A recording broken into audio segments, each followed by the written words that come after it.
Pai, Senhor Jesus, eu sou o pastor Gleidson e estamos agora dando continuidade à nossa aula de número 2.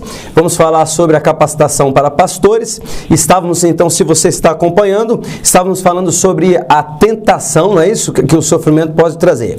Mas agora eu quero falar sobre a questão da vida pessoal do pastor. Ou seja, a tentação de mamon. Já vai entender o que eu quero dizer, né? Dinheiro. Tá? O texto de 1 Timóteo, capítulo 3, versículo 8, ele diz assim, ó, que é claro que vai ter traduções variadas, mas o objetivo é deixar bem claro o ensino que Paulo traz para nós, né? A edição contemporânea, ela vai dizer o seguinte: não cobiçosos de sórdida ganância. O que é isso? O pastor não pode ser ávido de lucros vergonhosos, né? Em todos os casos, o apóstolo, ele quer deixar explícito, na verdade, que a inveja, a avidez, a cobiça, a ganância, o desejo de amealhar, de obter sem critérios, né? A ânsia de ganhar pelo ganhar, não combina com as altas qualidades esperadas dos pastores ou das pastoras. O que é isso? Olha, igreja não existe para ganhar dinheiro e ficar rico, irmão. Você está exercendo um ministério pastoral. Então, o texto que Paulo está falando a Timóteo, olha, que o seu objetivo não seja por isso.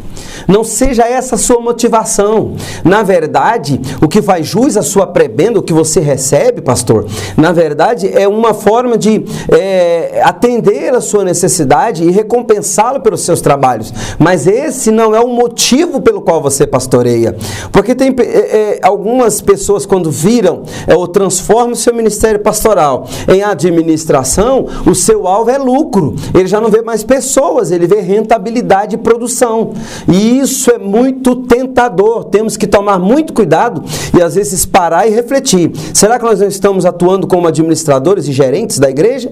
Ou será que nós estamos atuando realmente como pastores e pastoras? Vamos continuar então em algumas considerações importantes. Primeiro, a igreja é definida pelo seu Senhor. Quem é o Senhor da sua igreja? O que você fica pregando lá? Você prega o tempo todo dinheiro, dinheiro, dinheiro, oferta, traz isso, traz aquilo, me dá isso, me dá. Não. O que nós precisamos fazer? Olha só, o Karl Barth, um teólogo, ele vai dizer o seguinte: a eclesiologia, que é a teologia que fala sobre a igreja, o estudo da igreja, não é? Ela recebe raízes firmes na obra reconciliadora de Deus em seu Filho. Ele acrescenta o seguinte, olha, a questão cristológica não pode ser evitada. Já o Jürgen Moltmann, vai dizer o seguinte, ele vai juntar o coro eclesial cristocêntrico e vai dizer que se Cristo é o fundamento da igreja, a cristologia será o tema dominante da igreja, da eclesiologia, né? Ou seja, o que é o tema da sua igreja? Você não tem que ficar pregando dinheiro. E aí, uma linha tentadora, que é a tal da famosa teologia da prosperidade, né? Você vai falar, olha, leva isso aqui e você vai ganhar milhões. Faz isso e você ganha bilhões. Não. A bênção que o Senhor dá para nós é porque Deus é bom e porque Ele é misericordioso. Então, é tudo pela misericórdia de Deus e não porque você merece. Então, nós precisamos mudar esse discurso e começarmos a pregar em cima dos púlpitos Cristo. Então, a nossa vida pastoral precisa ser centrada em Cristo, ou cristocêntrica. Se nós não formos um modelo de Cristo, como as igrejas ou as ovelhas vão ser também ovelhas de Cristo? Impossível, não é mesmo? Outra coisa, um processo de integração. Nós precisamos entender que o pastor precisa fazer com as suas ovelhas. Ele precisa interagir com as suas ovelhas. Por quê? Eu quero falar agora sobre um outro assunto e você vai me entender bem. Aconselhamento pastoral. Por quê? Porque ele já vai dizer, a integração, o interagir, o aconselhamento, ele vai passar do princípio que é uma relação de confiança entre duas pessoas, cujo objetivo é fazer o quê? É habilitar o aconselhando, a pessoa que está sendo aconselhada, a tomar uma decisão em relação à escolha de caráter pessoal. Ou seja, o pastor vai exercer um aconselhamento utilizando um conjunto de habilidades, atitudes ou técnicas, de forma forma que ele possa ajudar as pessoas a se ajudarem. Então, o pastor, o conselheiro, no momento em que ele está ali orientando a pessoa, aconselhando a pessoa, ele não vai ficar dando opinião, dizendo o que ela deve fazer. Não é isso. Você vai ajudar a pessoa a encontrar uma decisão para o problema dela, uma solução para o seu problema. Então, e nós não agimos também como árbitro. Você não vai dizer assim, você é culpado, fulano é culpado, Beltrano é culpado. Não, você tem que fazer com que ela veja e não você emitir juízo de valores, tá? Outra coisa, o que é aconselhar então? Aconselhar é diferente de dar conselho, isso é o que eu estou dizendo. Você não tem que dar conselho para a pessoa. Aconselhar é fazer a pessoa encontrar a solução. Dar conselho é você que dá a solução. Não faça isso, porque se você der um conselho, uma solução para ela, e essa solução não funcionar, você perde a confiança da sua ovelha. Então, cuidado com isso, não faça isso, tá bom? Tome bastante cuidado em relação a dar conselhos. Aconselhe apenas. Outra coisa, aconselhar é intervir com eficácia. Então, você precisa ir logo no âmago do problema e não ficar rodeando. Outra coisa, as pessoas é que têm os recursos para resolver os problemas. Basta você ajudá-las a encontrar. Instrumentalização e prática é fazer o seguinte, olha, como você vai fazer isso? Um exemplo bem prático para nós. Se uma pessoa vai, pastor, estou muito magoado com fulano, pastor, o que eu faço? Aí você, irmã, o que a senhora acha que a senhora poderia fazer? O que a Bíblia nos orientaria? Isso é aconselhamento bíblico cristão. O que a Bíblia nos orienta? Mateus 5 diz o quê? Leia, irmã. A irmã vai ler. Você está dando para ela o quê? O recurso, a palavra, a Bíblia. Ela vai ler. Se você vai oferecer uma oferta no altar e lembra que teu irmão tem uma queixa contra você, o que você faz? Deixa a tua oferta, vai, reconcilia-te com teu irmão e depois volta e entrega a sua oferta, tá bom? Outra coisa, foco na pessoa e não no problema. Olhe a pessoa, leia a pessoa, entenda o que a pessoa está passando. Faça a leitura da linguagem não verbal dela, gesticulações, às vezes ela se emociona, pode chorar. Veja com que nível ela está sofrendo com isso. Ajude a pessoa a construir competências para que ela cresça mediante aquele sofrimento. Outra coisa, aconselhar, sabe o que é? É ajudar o outro a ajudar-se, tomar decisões, fazer escolhas, desenvolver potencialidade, rever, reorganizar, oferecer apoio. Isso é aconselhar. É pertencer a uma honrada missão pastoral. Muitos cuidaram da dor humana. Jesus foi um deles. A vida de um conselheiro e possui muitos significados. Transcender, voltar o olhar para as necessidades e o crescimento do outro. Como pastor conselheiro, o que nós podemos fazer? Evoluir, crescer continuamente no conhecimento de si mesmo, de nós mesmos, e na percepção da vida humana. Há um grande privilégio nisso e uma grande satisfação em ver a pessoa saindo de lá aliviada, conseguindo voltar a dormir novamente. Essa é uma função pastoral, aconselhar. Nós precisamos ajudar as pessoas a ajudar-se. As pessoas nos honram também, de que forma? Com seus segredos. Nós somos guardiões. Elas vão contar segredo para nós. E para isso, o que elas esperam de nós? Estabelecer ou passar confiança. Sigilo. O pastor escuta algo, chega em casa, conta para a esposa, conta para o filho, conta para a filha, conta para o melhor amigo, que contou para o outro melhor amigo, que passou para o outro melhor amigo e foi indo. Sigilo. Escutou o aconselhamento, ficou com você, leva para a sepultura. Respeite o sentimento do outro. Não julgue, não faça julgamentos. Escute, mas escutar não é só parar aqui e ficar, estou ouvindo um barulho, não. Dê atenção, volte-se para a pessoa, sem oferecer soluções, eu já disse isso, sem diagnóstico, dando receita, sabe? Aquele médico que quando você, de repente, muita gente fala isso, né? Que às vezes chega no médico, o médico nem olha para sua cara, não sabe nem como é que você está e já vai te receitar lá, paracetamol de pirona, pronto. É uma virose. Fica dando receita, não faça isso.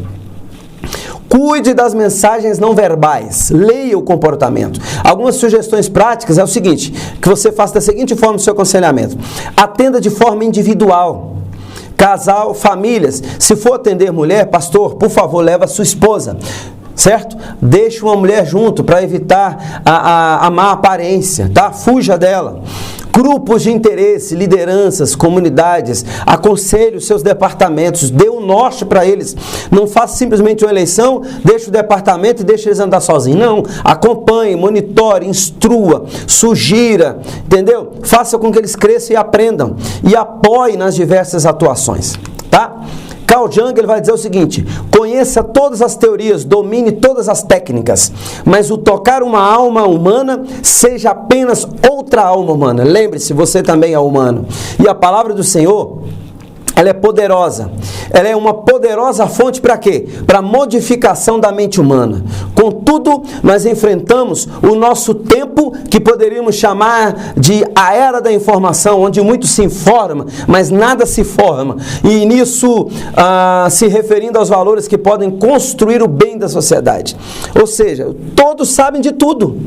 Muita gente formada acerca de todas as coisas, mas não são formadas. O seu caráter não é forjado, tá? E então eu quero já entrar num outro assunto para nós, pastores, que é justamente a ética no aconselhamento, tá? Essa colocação, ela vai sintetizar o seguinte: que muito esforço de um conselheiro, tempo de estudo e preparação, horas de aconselhamento, objetivos alcançados pelo aconselhamento, tudo isso pode se despedaçar numa pequena pedra. A quebra do sigilo ético. É preciso o quê? Estabelecer algumas premissas a respeito da ética do aconselhamento. E nós precisamos entender que a ética do aconselhamento não se pode quebrar sigilo, eu já falei isso. E com relação a isso, o Watts vai dizer o seguinte: o pastor, sem levar em conta o seu treinamento, não tem o privilégio de escolher se irá ou não aconselhar o seu povo. Eles inevitavelmente levam os problemas, vão levar para ele, para você, os seus problemas, a fim de obter uma orientação e cuidado. Não é possível evitar tal caso ou tal coisa, caso você permaneça no ministério pastoral. E a sua escolha não é feita entre aconselhar ou não aconselhar, mas entre aconselhar de maneira disciplinada e hábil ou aconselhar de modo indisciplinado e inábil. Por isso é importante a sua capacitação, e você está fazendo isso agora. Agora, o pastor na pregação, como é que é? Como é que o pastor deve pregar? Primeiro, não use o púlpito para mandar recado para ninguém. Púlpito não é lugar de mandar recado e nem de ficar dizendo que você certa vez aconselhou alguém. Não faça isso, tá? Púlpito é lugar de pregar Jesus Cristo, Evangelho. Gabinete, assuntos de gabinete de aconselhamento é outro momento. Púlpito é pregar a palavra, viu, pastor? Não é ficar nervoso, não é dar bronca, não é chamar atenção de ovelha, não. Púlpito é para pregar a Bíblia, tá? Por quê? Romanos 10 vai dizer o quê? O que Paulo fala? Ele vai dizer o seguinte, que ele é a favor da necessidade de se pregar o Evangelho para que as pessoas se convertam e os pecadores sejam salvos. Ele diz, por invocarem o quem? O nome do Senhor Jesus. Isso é muito claro. Mas como invocarão aquele em quem não creram? E como crerão naquele de que nada ouviram? E como ouvirão a respeito dele se não há quem pregue? Ele concluiu o seu argumento dizendo o seguinte: assim a fé vem pela pregação, e a pregação pela palavra de Cristo. Então, prime no púlpito é lugar disso. E eu quero agora então começar a mostrar para você, nós já estamos caminhando para o final, mas antes nós vamos refletir no modelo pastoral, e esse modelo é Jesus Cristo. Se você tem a oportunidade, abra sua Bíblia ou sua apostila, tem aí no material teórico, Lucas capítulo número 4, do versículo 1 ao 14, nós vamos ler alguns versículos. Acompanhe a leitura, diz assim: Jesus, cheio do Espírito Santo, voltou do Jordão e foi levado pelo Espírito ao deserto, onde durante 40 dias foi tentado pelo diabo. Não comeu nada durante esses dias e ao fim deles teve fome. O diabo lhe disse: se és filho de Deus, manda essa pedra transformar-se em pão. E Jesus respondeu: está escrito, nem só de pão viverá o homem.